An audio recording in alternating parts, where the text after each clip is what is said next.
오늘 저와 여러분들이 함께 나눌 말씀은 아브라함에 대한 이야기입니다. 우리가 창세기 11장과 12장은 한 장의 차이지만 역사로 볼 때는 수년의 역사가 흘러간 부분입니다. 우리가 잘 몰라서 그렇지 고대 근동, 즉 메소포타미아를 중심으로 해서 일어났던 이 바벨론, 이 갈대아 우르 안에서 벌어지는 전쟁사를 보게 되면 너무나 많은 일들이 일어난 것을 우리가 알 수 있습니다. 그런데 단지 우리가 성경에서는 11장의 바벨론 사건으로 세상이 나뉘어졌고 흩어진 백성들이 12장에 어느 순간 갑자기 아브라함이 등장하는 것으로 이어지는데, 여러분, 나눠졌던 백성들이 부족국가를 이루고 그 부족국가가 통합을 이루어서 도시국가를 이루는 이 많은 이야기들이 이 한 장 사이에 있습니다. 그러므로 단지 11장과 12장의 사이는 1년, 2년이 지나는 게 아니라 몇백 년이 지날 수도 있는 그러한 시기이죠. 그러면 여러분, 그러한 시기에 아브라함이라고 하는 사람을 하나님이 부르십니다. 아브라함의 고향은 갈대아 우르입니다. 갈대아 우르라고 하는 것은 이 바벨론 지역이 갈대아가 많이 있어서 그런지 모르지만 어쨌든 갈대아 사람이라고 말한다면 그 바벨론 지역에 살고 있는 사람들을 갈대아 사람이라고 말합니다. 그래서 예언서를 보게 되면 북방에 있는 갈대아 사람들이라고 말할 때 그것은 북방에 있는 메소포타미아 지역에 있는 바벨론 사람들을 지칭하는 거지요. 여하튼 그 바벨론 국가 지역에 누가 살고 있었냐면 아브라함이 살고 있었습니다. 근데 아브라함이 살고 있는 지역은 바벨론 지역의 약간 아래로 내려온 우르라고 하는 지역인데, 그 우르는 빛의 나라라는 뜻입니다. 그리고 그 나라는 도시국가였고, 그리고 여러 신들을 섬기는 사회였습니다. 앞에서 잠깐 이야기한 것처럼 전쟁에 여러 가지 일들이 있었기 때문에 정치적으로는 상당히 어수선한 상태였습니다. 그곳에 아브라함이 살고 있었고, 하나님은 그곳에 살고 있는 아브라함을 부르시고 있습니다. 왜 불러주실까요? 이 당시 아브라함의 나이를 제가 계산해보지 않았는데 대략 한 30대, 40대일 것입니다. 그리고 결혼까지 했죠. 사레라고 하는 아내를 가지고 있는 거 보면 결혼까지 한 가정을 꾸린 아브라함입니다. 아브라함의 삶의 생활이 뭐고 먹고 사는 직업이 무엇이었을까라고 말할 때 아버지 데라는 우상을 만드는 사람이었다라고 다른 문헌에는 기록되어 있습니다. 그럼 아버지 데라는 우상을 만드는 사람이고 아브라함은 목동이었겠죠. 유목민이었으니까. 근데 여러분, 보통 부모가 이렇게 양을 치지 않고 자녀들이 양을 치게 됩니다. 그런데 아브라함과 사레 사이에는 자녀가 없었습니다. 그러기에 그의 조카였던 롯이 아브라함과 함께 양을 치지 않았을까라고 하는 추측을 해볼 뿐입니다. 그러니까 아브라함의 직업은 양치는 목자였죠. 목동이었습니다. 그의 아버지의 직업은 문헌으로 본다면 우상을 섬기는 도시국가였기 때문에 얼마나 다양한 우상들이 있었겠습니까? 그 우상을 만들어서 판매해서 먹고 사는 일을 했던 사람이 아브라함의 가족들입니다. 그러나 그러한 가족들 가운데 하나님은 아브라함을 부르시는데 뭐라고 부르시냐면 12장 1절과 2절과 3절 말씀을 다시 한번 우리가 의미를 담고 읽어보겠습니다. 시작. 여호와께서 아브라함에게 이르시되 너는 너의 고향과 친척과 아버지의 집을 떠나 내가 네게 보여줄 땅으로 가라. 내가 너로 큰 민족을 이루고 네게 복을 주어 네 이름을 창대하게 하니 너는 복이 될 것이라. 너를 축복하는 자에게는 내가 복을 내리고 너를 저주하는 자에게는 내가 저주하리니 땅의 모든 족속이 너로 말미암아 복을 얻을 것이라 하셨다. 하나님이 아브라함을 부르실 때에 고향과 친척과 아비집을 떠나, 즉 도시국가를 떠나 갈대아 우르를 떠나 하나님이 보여주는 곳으로 가라라고 부르십니다. 그리고 뭐라고 말씀하시냐면 내가 너를 통해 큰 민족을 이루고 내가 너의 너에게 복을 주어 너의 이름을 창대케 하겠다라고 말합니다. 그리고 한 번 더 이야기하길 내가 복의 근원이 되겠다라고 말씀하시지. 오늘 아브라함이 도시국가였던 갈대아 우르 지역에서 하나님의 부르심을 받습니다. 저는 그 부르심을 은혜라고 생각되어집니다. 왜 아브라함이 도시국가였고 문명사회였고 그리고 살기 좋은 그 사회 속에 부르심을 받은 것이 왜 은혜였냐라고 말할 때 오늘 저와 여러분들이 그것이 왜 은혜인지를 나누고자 원합니다. 그 첫 번째는 죄와 사망으로부터 빛과 생명으로 불러주셨기 때문에 은혜라는 것입니다. 왜냐하면 바벨론의 상황은 이미 11장의 바벨론은 하나님보다는 사람의 힘을 더 의지하는 시대였고 바벨론 시대는 하나님보다는 다른 신들을 더 섬겼던 시대입니다. 하나님을 믿지 않는 시대였고 전쟁을 통해 영토를 확장해서 자신의 힘과 자신의 군사와 자신의 권력을 믿는 시대였습니다. 그리고 여러 신을 섬기는 시대였습니다. 그게 바벨론의 상황이었기 때문에 11장에 하나님이 흩으시게 되는 거죠. 여러분, 그러한 상황 가운데 아브라함의 가정은 먹고 살기 위해 우상을 만드는 가정이었습니다. 그리고 아브라함은 도시 국가 속에 살고 있으면서도 유목민으로 살아가는 거죠. 그럼 말 그대로 먹고 살기 위해 아브라함은 양을 치고 아버지는 우상을 섬기며 입에 풀칠하며 살아가는 환경이었다는 것입니다. 주님이 그렇게 살고 있는 아브라함을 부르시는 이유가 무엇 때문이었을까요? 만약 아브라함이 그대로 그 갈대아 우리에 살고 있었다면 하나님을 믿지 않는 삶을 살았을 것입니다. 만약 갈대아 우리에 그대로 살았다면 자신의 힘을 믿고 자신의 소견대로 옳은 대로 살며 여러 우상들을 섬기며 살았을 것입니다. 만약 아브라함이 그 자리에 그대로 살았다면 데라처럼 우상을 만드는 일을 하며 살았을 것입니다. 하나님은 그러한 환경과 상황 가운데 아브라함을 죄로부터 사망으로부터 불러내주고 있다는 사실입니다. 여러 우상을 섬길 수밖에 없는 상황으로부터 하나님은 아브라함을 부르시고 있죠. 이 얘기는 하나님은 아브라함을 구원의 자리로 부르십니다. 그리고 하나님은 아브라함을 빛의 자녀로 부르시고 있다는 것입니다. 사랑하는 여러분, 베드로전서 2장 9절 말씀에 이러한 말씀이 있습니다.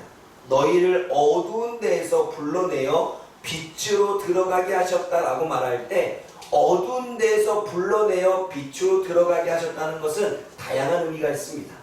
죄 가운데에서 불러내어 구원의 자리로 부르셨다는 자기의 이야기도 되고 또한 사망의 자리에서 생명의 자리로 불러내셨다는 것도 되고 그리고 여러 가지 악한 곳에서부터 착한 행실로부터 불러냈다라고 하는 의미도 되어집니다.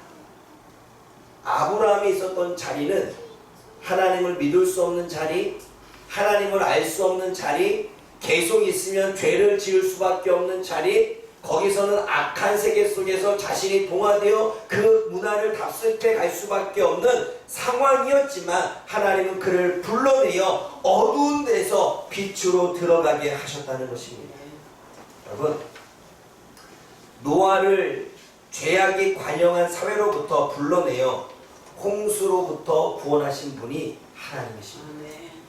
이스라엘 백성들을 애굽의 핍박과 애굽의 압제와 애굽의 학대로부터 애굽의 종으로부터 불러내어 자유를 주시고 구원을 주신 분이 하나님이십니다. 그러므로 사랑하는 여러분, 하나님이 아브라함을 하나님의 자리로 불러주시고 구원의 자리로 불러주셨던 것처럼 하나님은 지금 저와 여러분들을 부르고 계십니다. 어떠한 자리로? 빛과 생명을 주시기 위해 부르고 있습니다. 하나님을 섬기게 하기 위해 부르고 있습니다. 그래서 저와 여러분들에게 구원이라고 하는 것을 주시기 위해 부르고 있습니다. 그리고 이제는 어두운 삶이 아니라 선한 삶, 착한 삶, 의로운 삶으로 살도록 하기 위해 부르시고 있다는 것입니다. 그러기에 오늘도 저와 여러분들을 이 자리에 부르신 것이 하나님의 은혜입니다. 저와 여러분들을 믿을 수 있는 자리에 부르신 것이 은혜인 것입니다. 갈대아 우르에서 아브라함을 부르시듯 세상 속에서 저와 여러분들을 불러내어 하나님께 예배할 수 있는 자리로 이 시간 부르신 것이 은혜인 줄 믿습니다.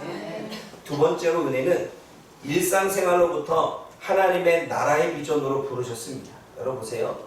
아브라함의 삶의 환경은 아버지는 우상을 만드는 거고 아브라함은 목자로서 양을 칩니다. 그리고 이러한 삶은 유목민에게 평생 직장입니다. 여기 유목민들에게 양을 치는 것은 평생 죽을 때까지 하는 일입니다. 그게 뭐예요? 평생 직장이지. 아침에 일어나서 양들을 데리고 그리고 그 양들을 오늘은 이 풀에 먹이고 나서 조금 더 이제 이 풀이 더 이상 먹일 만한 좋은 풀, 건강한 풀이 아니면 또 먼 곳으로 움직여서 가고 그리고 또 천막을 치고 걷고 이것이 그들의 일상이지요.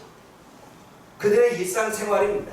그 일상생활이고 평생 직장인 그곳으로부터 하나님은 그를 불러내십니다. 아브라함은 먹고 살기 위해 주어진 인생을 살아갔던 사람입니다. 일상생활, 자신의 평생 직장으로부터 하나님이 부르시는데 어떻게 부르시냐면 내가 큰 민족을 이루겠다는 것입니다. 오늘 본문에서는 민족이라고 하는 단어를 썼지만 이것이 다른 의미로는 위대한 국가를 세우겠다는 것입니다. 여러분, 저는 이 말씀을 보면서 좀 상상해 봤습니다. 양을 치면서 도시 국가에 있었지만 유목민 생활을 하면서 그 도시 국가가 형성되어지는 것을 어릴 적부터 보아왔던 아브라함에게는 꿈이라는 게 있지 않았을까요? 나도 저런 나라를 한번 좀 세워보고 싶다 라고 하는 꿈이 있지 않았을까요? 모르겠습니다. 아브라함이 그러한 꿈이 있었을지 모르겠지만 하나님은 그 꿈을 보시고 그 꿈을 하나님은 꾸게 하시려고 하신지는 모르겠지만 하나님은 위대한 국가, 위대한 민족을 이루시겠다고 하나님 나라의 비전을 아브라함에 주고 있습니다. 일상생활을 살고 있고 먹고 살기 위해 열심히 살아가는 30대, 40대의 아브라함에게 하나님 나라의 비전을 주고 있는 것입니다. 그리고 이름을 창대하게 해주겠다는 것입니다. 이름이 알려지고 그 이름이 존경받도록 하겠다는 것입니다. 그런데 여러분, 실질적으로 아브라함은 부족을 이루고 부족의 족장이 되어지고 부족의 족장이 되어져서 그 주변에 있는 부족 사람들에게 이름이 알려진 사람이 되어집니다. 그래서 아브라함은 인격이 좋은 사람, 아브라함이 믿는 하나님은 뭔가 능력이 있어서 아브라함의 복을 주시는 사람, 이미 아브라함의 이름이 창대케 되어지는 것을 우리는 성경을 통하여 보게 되어지죠. 도시국가에 한낱 양치기에 불과했던 젊을 더 이게 10대, 20대라면 그래도 어느 정도의 꿈은 있었겠지만 3, 40대라고 한다면 어느 정도 이제는 자신을 자리에서 뭔가를 시작하기 쉽지 않은 자리에 하나님의 이름을 존귀하게 하시고 큰 민족, 큰 국가를 세워서 내가 너를 존경받도록 하겠다라고 하는 이 꿈을 30대, 40대 평생 직장으로 알고 살아가는 그에게 주시고 있다는 것입니다. 그리고 하나님이 또 그를 부르신 부분이 복을 주는 자가 되게 하리라 라고 말씀하십니다. 복의 근원이 된다고 하는 것은 너를 통하여 저들이 복을 받고 그러기에 같이 있으면 복을 받겠다고 하는 것입니다. 그러니까 아브라함과 같이 있으면 복을 받겠다는 거죠. 여러분, 이 비전을 받았을 때 아브라함은 어떠한 마음이 들었을까요? 하나님, 누군지는 모르겠는데 난 지금 목동으로 30대, 40대를 보내고 있고 지금 이 도시 국가 속에서 우리는 유목민으로 생활하고 있는데 저들의 삶 가운데 내가 부족이 되어 부족을 이루어서 족장이 되어져서 큰 국민을 그 나라를 세운다? 이게 가당치나 이야기입니까? 라고 우리는 부정적으로 생각할 수 있겠죠. 근데 아브라함의 마음을 건드렸는지 아브라함은 그 사실을 믿습니다. 그리고 그는 갈대아 우르를 떠나 그 비전을 품고 하나님이 지시하신 땅으로 움직이기 시작합니다. 하나님 나라의 비전을 품고 부족 국가를 이루어서 뭔가 자신의 이름을 알리고 그리고 자신이 정말 주변에 있는 사람들에게 복의 근원이 되기 위한 꿈을 갖고 그 갈대아 우르를 떠나는 것을 보게 되어지죠. 사랑하는 여러분, 하나님이 아브라함을 부르신 이유는 먹고 살아가는 아브라함에게 장래의 꿈, 하나님 나라의 비전의 꿈으로 부르시고 있습니다. 일상생활을 그냥 평생 직장으로 여기며 살아가는 아브라함에게 너의 삶은 그 삶만 있는 것이 아니라 하나님 나라를 세워야 돼. 큰 국가를 이루어야 돼. 위대한 비전이 있다라고 그 비전으로 주님은 부르시고 계십니다. 그리고 아브라함의 이름이 많은 사람에게 존경받는 자리로 내가 너를 불러주겠다는 것입니다. 너의 이름이 그냥 무명인이 아니라 너의 이름이 존경받고 너의 이름이 계속 오르내리고 너의 이름이 사람들 앞에 뭔가 위대하게 보일 수 있을 정도로 불러주시겠다는 것입니다. 여러분 지금도 우리가 아브라함을 이야기하고 있잖아요. 그리고 많은 사람에게 복을 나눠주는 가치 있는 삶으로 부르고 있는 것입니다. 여러분 아브라함은 그냥 그 자리에 갈 때 우리 안에 있었으면 부족을 이룰 수도 없었고 그를 통해서 하나님의 나라가 세워지는 근간을 이룰 수도 없었고 그리고 그를 통해서 주변에 많은 사람이 롯과 조카들과 그 주변의 많은 부족 국가들이 은혜를 입는 일도 벌어지지 않았을 것입니다. 그는 그 부르심에 응답을 했고 그리고 그 부르심대로 하나님이 놀라운 역사를 이루어가는 것을 보게 되어집니다.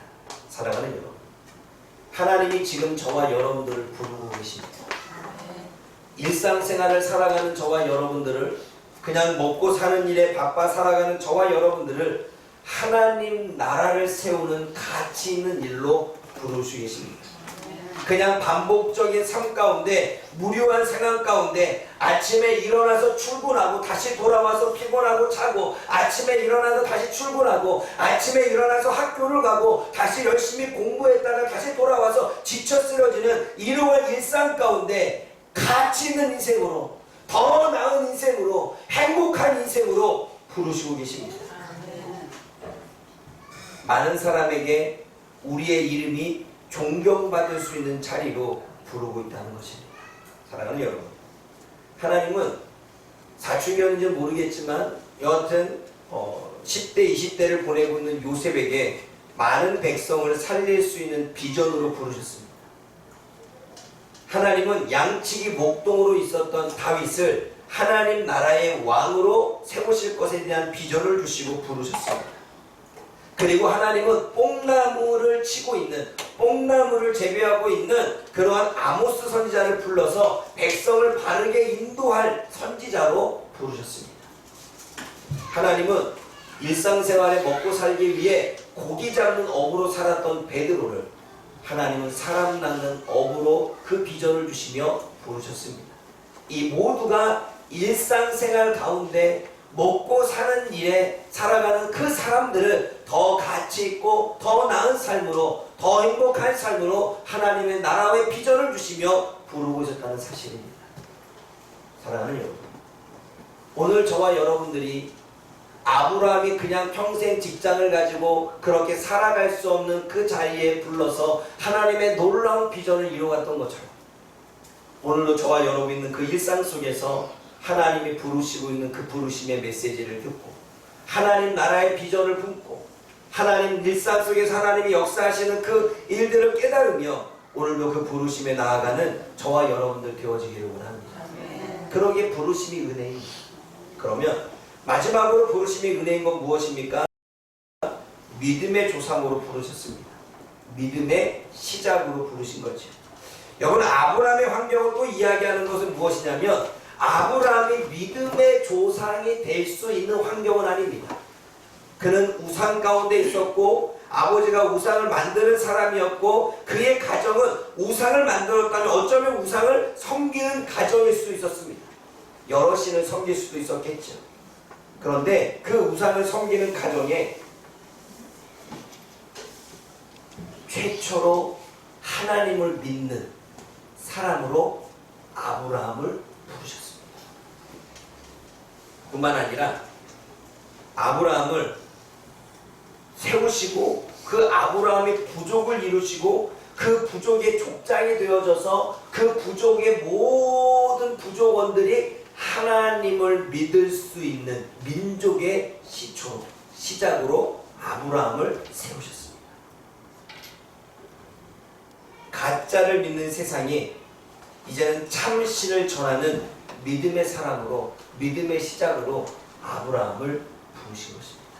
그러므로 아브라함이 믿음의 조상이고 믿음의 시작인 이유는 그의 가정의 믿음의 시작이었고, 그가 세우는 부족국가 그 민족의 그 믿음의 시작이었고, 그리고 가짜를 믿고 있는 세상 속에 참신을 전하는 그러한 믿음의 사람의 시작이었다는 사실입니다. 사랑하는 여러분, 우리가 아브라함의 인생을 보면 아브라함을 통해 그 다음에 이삭이 이어서 야곱이 그 족장이 되고, 야곱을 이어서 요셉이 족장이 되어졌을 때 그들은 하나님을 믿는 계보, 하나님을 섬기는 부족 국가를 계속 이어갑니다. 만약 아브라함이 하나님을 믿지 않았다면 그의 부족은, 그의 국민들은, 그의 부족원들은 하나님을 믿지 않았겠죠. 아브라함이 믿음의 조상인 이유는 가정과 부족과 나라가 믿음을 가질 수 있는 시작이 되어졌기 때문입니다. 사랑하는 여러분, 하나님이 저와 여러분들을 부르신 이유는 하나님을 믿지 않는 가정에 믿음의 시작으로 부르신 줄 믿습니다. 다른 사람 다 믿지 않아요. 어쩌면 부모님도 믿지 않고, 어쩌면 지치적도 믿지 않는데, 내가 지금 믿음을 갖는 이유는 하나님이 아브라함처럼 그 가정에 믿음의 시작이 되기 위해서 하나님이 저와 여러분들을 부르신 줄 믿습니다.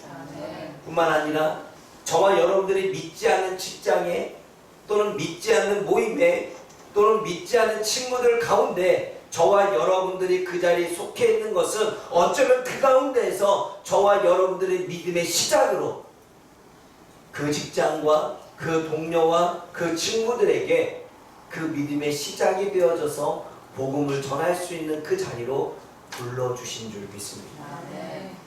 하나님을 믿지 않고 불신하는 이 시대에 우리가 믿고 있는 참 하나님을 전하는 그 시작으로 어쩌면 저와 여러분들을 하나님이 불러주실 수도 있다는 사실입니다. 그러므로 사랑하는 여러분, 부르신 이유가 은혜인 이유는 저와 여러분들이 죄와 사망으로 죽을 수밖에 없었던 존재이지만 구원으로 불러내셨기에 부르신 게 은혜이고, 그냥 일상생활 무료하게 그냥 팔자련히 생각하는 그 일상 가운데 하나님의 나라의 비전을 두고 하나님께서 우리에게 여러 일들에 대한 사역들을 주며 그 사역들을 이루어서 더욱더 가치 있는 일을 살기 위하여 저를 불러내어 주신 것이 그것 또한 은혜라는 사실입니다. 그리고 더 나아가 부족한 나를 통해서, 부족한 우리를 통해서 우리의 믿음으로 내 주변이, 내 가정이, 내 모든 만나는 사람들이 복음을 듣게 하고 그들의 믿음으로 돌아올 수 있는 기회가 되어지기에 저와 여러분들이 믿음의 자리로 불러주신 것이 은혜인 줄 믿습니다. 그러므로 오늘도 저와 여러분들이 하나님이 부르신 분명한 이유, 아브라함을 부르신 이유가 있듯, 노아를 부르신 이유가 있듯, 저와 여러분들을 부르신 이유가 있는 것처럼 오늘도 그 부르심의 이유를 확실히 알아 하나님 앞에 부르심에 합당한 삶을 살아가는 저와 여러분들 되어지기를 주님의 이름으로 축복합니다. 기도하겠습니다. 사랑의 하나님 아버지, 참으로 감사합니다. 생각해보면 하나님의 아브라함을 갈대아 우르에서 불러내지 않았다면 그는 우상을 섬기며 평생 목자로 그렇게 인생을 한탄하며 살아갈 수밖에 없는 환경이었음을 생각해보게 되어집니다. 그러나 그런 아브라함을 불러내어 주시어서 하나님을 알게 하시고 믿게 하시고 예배하게 하셔서 하나님의 나라를 세울 수 있는 비전을 주셨기에 그가 그렇게 자신의 삶 속에 무료한 인생을 뒤로하고 하나님이 원하시는 그 모험 있고 가치 있는 일을 살아갈 수 있는 은혜를 살 수가 있었습니다. 하나님, 어쩌면 하나님께서 하나님께서 우리를 부르시는 이유가 하나님 거기에 있지는 않냐합니까? 우리가 일상생활에 빠져 있으면 우리는 여전히 죄와 사망 가운데 죽을 수밖에 없고 일상생활 먹고 사는 일에 그냥 신세를 한탄하며 무료하게 보낼 수밖에 없는 인생을 하나님은 불러주시어서 더 나은 삶으로, 또 구원의 삶으로, 하나님의 나라의 비전의 가치 있는 삶을 살고자 우리를 이끌어내시는 길로, 더군다나 우리를 통해서 우리 주변이 믿음을 가질 수 있는 길로 주님께서 불러내셨다는 사실을 하나님 우리가 잘 깨닫게 도와주시어서 오늘도 그 부르심의 은혜 속에 살아가는 하나님의 백성들이 되게 하여 주옵소서. 예수님의 이름으로 기도드립니다. 아멘.